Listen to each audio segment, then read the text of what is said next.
आजच्या पुस्तक प्रकाशन सोहळ्याच्या कार्यक्रमाचे अध्यक्ष आदरणीय दावड सर, ज्यांच्यामुळं हा कार्यक्रम आपल्याला घेता आला आणि सगळ्यांना एकमेकाशी हितगुज करता आली असे ठोकळ सर आणि गवारी सर, त्याचप्रमाणे सन्माननीय व्यासपीठ उपस्थित सर्व समोर बसलेले या साहित्यिकांवर लेखकांवर प्रेम करणारे सर्व मित्रगण, बंधू आणि भगिनी, पत्रकार मित्र, मी तसं आजचा कार्यक्रम हा मनापासून जुन्नरला दिवस घालवायचा अशा उद्देशानं दिला होता. पण एवढी मी स्वतःच घाई करायला लागलो का एकदम 100% मी आता राजकारणी झालो. मी असं कधी करत नसतो का मध्येच काहीतरी कारण काढून जायचं. पण डॉक्टरांनी उल्लेख केला, लामटे सरांनी, का जो उपोषण वगैरे 14 दिवस झाले, रात्री आम्ही बसलो, काही निर्णय घेण्यापर्यंत आलोय, तर जाऊन विनंती करायची. आता ते म्हणतात तिथं गेल्यावर आपलंच मुर्दाबाद मुर्दाबाद, तर जाऊ द्या, आपलीच आहेत, हक्कानं सांगतात, सहन करू, समजूत घालू, झालं तेवढा प्रयत्न त्या ठिकाणी करू. ह्या कार्यक्रमाच्या निमित्तानं गवारी सरांनी उल्लेख केला, त्यांनी त्यांचे कष्ट, आता मी पाहिले कष्ट, म्हणजे मी समक्ष नाही पाहिले, पण पुस्तकाचं शेवट पाहिल्यानंतर माणसाला वाटतं का हे किती कष्ट लागले असतील. कारण मोडी जाणणारे, आता मोडीचा जर अभ्यास करायचा असेल तर मला वाटतं तालुक्यात एखादा माणूस असला तर असतो, तहसीलमध्ये नाही का आपण पेपर काढायला, तर काही ठराविक एखादा माणूस सापडला. मग आमच्या तालुक्यात एक माणूस होता, तोही गेला बिचारा. आता मोडी जाणायची म्हणली तर गावाला सरांना न्यावं लागला अशी परिस्थिती. कारण त्या पुस्तकाच्या जे त्यांनी पेठची शौर्य गाथा म्हणून लिहिलंय, चेतनजी गेले का? आहे ना, पेठची शौर्य गाथा म्हणून जे लिहिलंय त्याच्यात कोणकोणत्या भाषा आहेत. इंग्लिश तर त्यांचं सराईत आहे, पण मोडी, आणि तीही असली एकदम पूर्वीची मोडी, आणि तिचं ट्रान्सलेशन करणं कसं शक्य झालं असेल मला माहीत नाही. त्याच्यासाठी किती त्यांनी कष्ट सहन केले असतील. तर आतापर्यंत आपल्या समाजात तसे सगळे प्रकारचे, म्हणजे आमचं खातं जर आमच्या खात्यात तर आम्हाला पेच पडलाय, कधी कोण नंबर लावून बसल काय भरोसा. पण साहित्यिक आणि लेखक बोटावर मोजणे एवढे आहेत, बोटावर मोजणे म्हणजे नगण्य आहे. आणि म्हणून ठोकळ सरांना आणि गवारी सरांना मी मनापासून धन्यवाद देईन की ठोकळ सरांचं त्यांनी धांगडकी धनगर मला दिलं होतं एक पुस्तक. कारण आम्ही कुठे गेलो, आता इथे मी वाट पाहत होतो शाली कधी मिळते, पण एक वज होईल एवढी पुस्तकं मिळाली. आणि असा सत्कार किंवा असं स्वागत कदाचित एवढ्या मोठ्या प्रमाणातलं मी माझ्या लाईफ मधलं पहिलंच पाहिजे. मला पुस्तक ठोकळ सरांचं मिळालंय, पण आज मला जाणवायला लागलं, कारण आपले अध्यक्ष दाभाडे सर त्यांनीच मला वाटतं मला पुस्तक दिलं होतं. पण अजून एक पेज, जसं ठोकळ सरांनी सांगितलं, विकत घ्या, फुकट घ्या, पण वाचा. आता मला तसंच दिलं होतं तरी अजून वाचता नाही.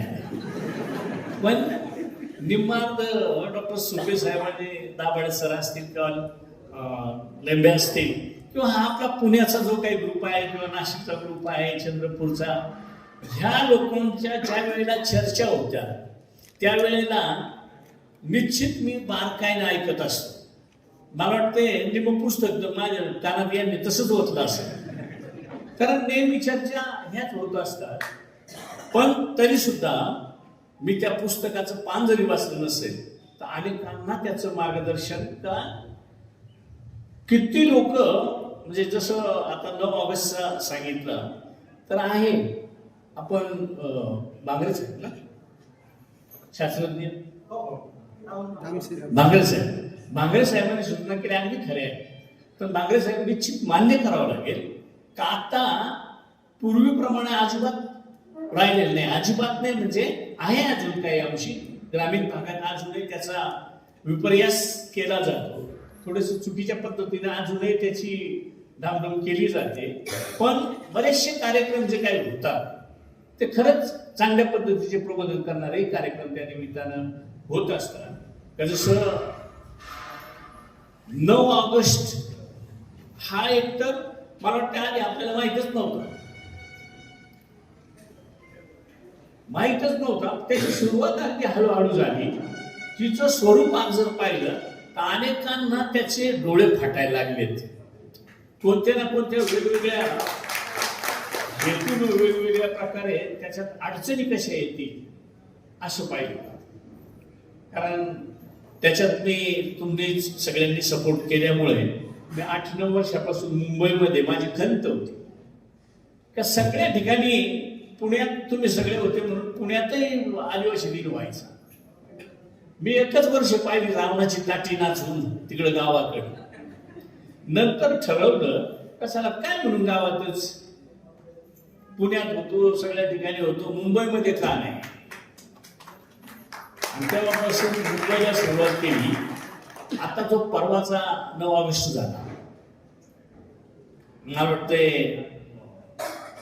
सर होते आपल्याला नसत जमलं पण डॉक्टर सुपे साहेब होते आणि बरीचशी पुण्याची मंडळी होती. तर अतिशय सुंदर कार्यक्रम 3 दिवसाचा कार्यक्रम झाला.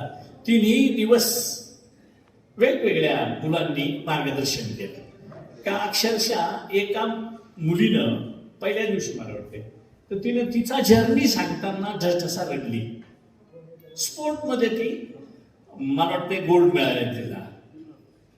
तसा एक अपंग पोरगा त्यानं मिळवलेलं शौर्य त्याचं मार्गदर्शन त्याने सांगितलं. म्हणजे इतरांना स्फूर्ती मिळावी ह्या दृष्टीनं त्या कार्यक्रमांमध्ये कळत नाचण्याबरोबर कुदण्याबरोबर बाकीचं होतंय. जेव्हा नागपूरची एक आपलीच आदिवासी कन्या होती तिने पवार साहेबांच्या समोर इंग्लिशमध्ये ज्या वेळेला भाषण केलं तर अक्षरशः सगळेजण टक लावून तिच्याकडे बघत होते. म्हणजे आहे ना का जे आपल्यात एक न्यूनगंड आहे का हे आम्ही नाही करू शकत. पण ह्या अशी मुलं किंवा असे शास्त्रज्ञ असे लेखक आपल्याला दाखवून देतात, चालना देतात काय हे आपण करू शकतो, हे सहज शक्य आहे हे सांगण्याचं धाडस हे यांच्या वाचनानं आपल्याला त्या ठिकाणी मिळेल. म्हणूनच साठी यांनी जी काही पुस्तकं लिहिली ती सगळ्यांपर्यंत पोहोचवण्याच्या दृष्टीनं आपण सगळ्यांनी प्रयत्न करूया. आणि सरांनी उल्लेख केला का दुसरा उठावाची दुसरी दुसरीने माझी तर अपेक्षा नाही तिसरी सुद्धा सुरू करू. कारण माझ्या डोक्यात एक कल्पना जेव्हा पेटची शौर्य गाथा ही कल्पना मला सहज आहे. सहज कारण मी विश्वकोशाचा मला थोडा छंद होता आधी वाचायचा. आता काय वाचायचा हा विषयच येत नाही. थोडंफार वाचतो पण विश्वकोशात ज्या वेळेला मी इंडेक्सवरच पाहायचो इंडेक्समध्ये आपला आदिवासींचं कुठं काही दिसतं का तेव्हा 16वा का 18वा खंड चालू होता. आता काहीतरी 22 का 24वा खंड त्याचं लिखाण चालू. त्याचा आदिवासी हा अगदी नगण्य म्हणजे नाही जमा आहे. आणि मग तेव्हा मी अशी चर्चा करायचो पुस्तकांमध्ये का आपल्याला काही इतिहासच नाही का. आणि मग गवारी सरांनी जेव्हा उठाव दिला तो उठाव मला दिला तेव्हापासून मला वाटायला लागलं का आपण सुद्धा आता गवारी सरांच्या बरोबर उठाव करायचा. मग पुस्तकांचा उठाव सुरू झाला आणि त्या दिवसापासून माझी कल्पना होती का सर काही करा का खूप चांगला बाळगीच्या माचीचा इतिहास वगैरे खूप लांबपर्यंत सटाण्यापर्यंत लिहिलाय त्यांनी पण थोडा त्रोटक स्वरूपात आलाय. आणि मग पेटला इतिहास जो मला जवळून माहीत होता किंवा मी जो जवळून ऐकला होता तो इतका भयानक किंवा भयानक मोठा का त्याच्यात सगळ्यात 80-90% आदिवासींचंच योगदान आहे, अशा पद्धतीचं त्या पुस्तकात ते आलं आणि मी ऐकूनही होतो. आणि म्हणून ती चालना त्या ठिकाणी मलाही मिळाली.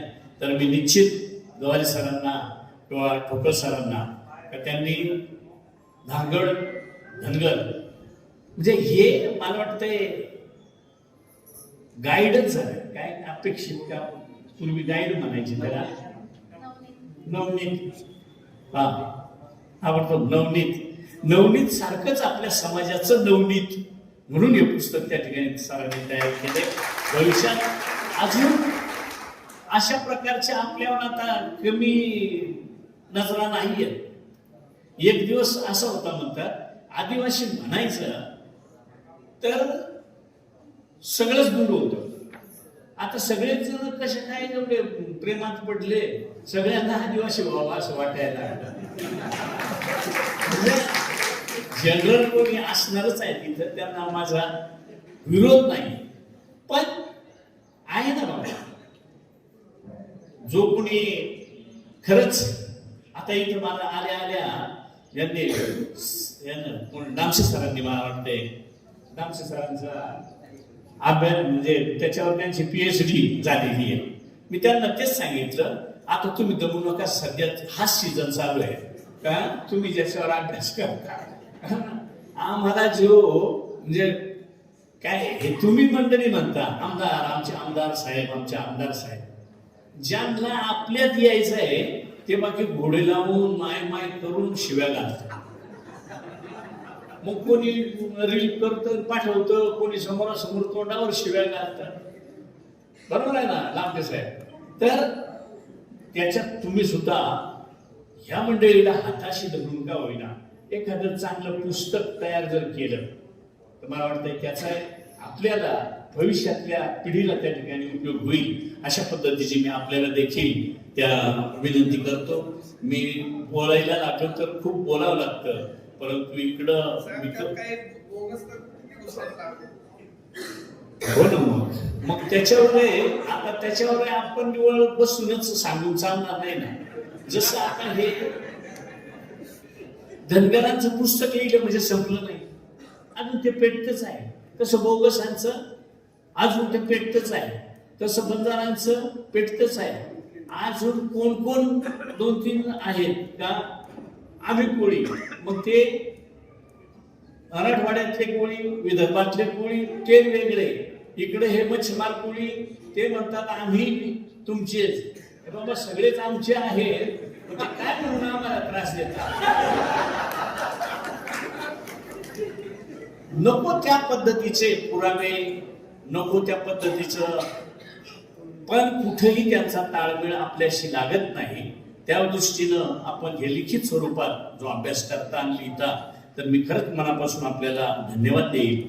आपल्या दोघांनाही लेखकांना मी मनापासून धन्यवाद देईल. त्याबरोबर त्यांच्या सौ ज्या आहेत त्यांना सुद्धा मनापासून धन्यवाद देईल. कारण एवढ्या याच्यात वेळ काढायचा म्हणजे सध्या एकतर सौ बरोबर वेळ म्हणजे माझं मी सांगतो, तिच्या बरोबर वेळ नसेल तर मोबाईल बरोबर वेळ, ह्या 2 सौ सोडून दुसरी सवच राहिली नाही.